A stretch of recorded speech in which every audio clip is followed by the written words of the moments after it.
This is just a sample of the audiobook. To get the complete audiobook, access the link posted in the first comment.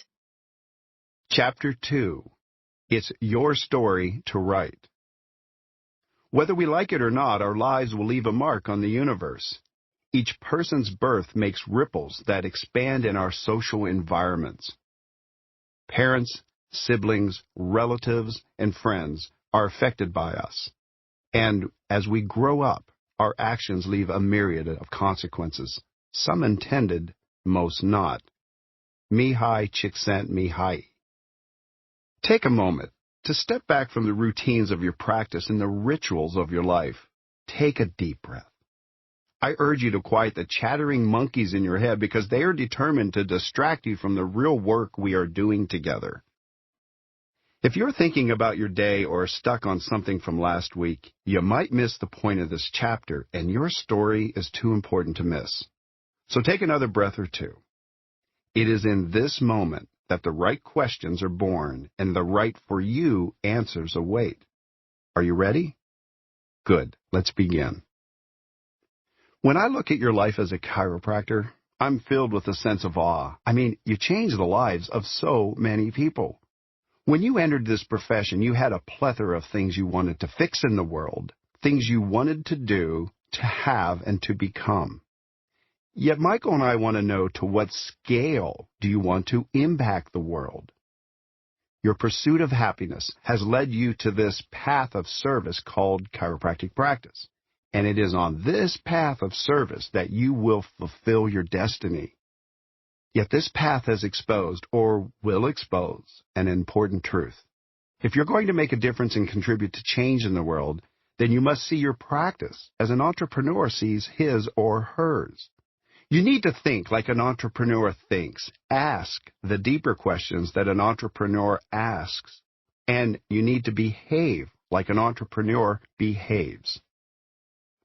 You are listening to this book because you know that choices shape your chances for success. The more you learn, the more perspectives you hear, the closer you come to closing the gap between where your practice is now and where you want it to be. You might be right on the edge of explosive growth, and all it will take is one more push. You might be in a bit of a rut and have lost that loving feeling. Or you might be somewhere in between. You are here for the right reason. Yours.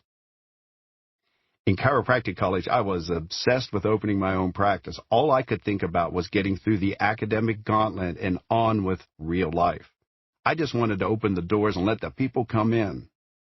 Other classmates chose associateships, hoping to get real-world clinical and business experience.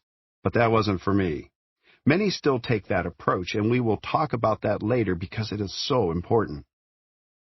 In E-Myth terms, the technician personality in me just wanted to adjust spines, change lives, and forget the rest. I told myself that a caring doctor should not get bogged down by the details of managing, marketing, and money. I just wanted to do what I wanted to do and never considered that my practice had needs, too. When Michael wrote about management by abdication, not delegation, it got my attention. He said that I had hired people to do the work that I didn't know how to or care to do. How did he know? He wasn't a doctor.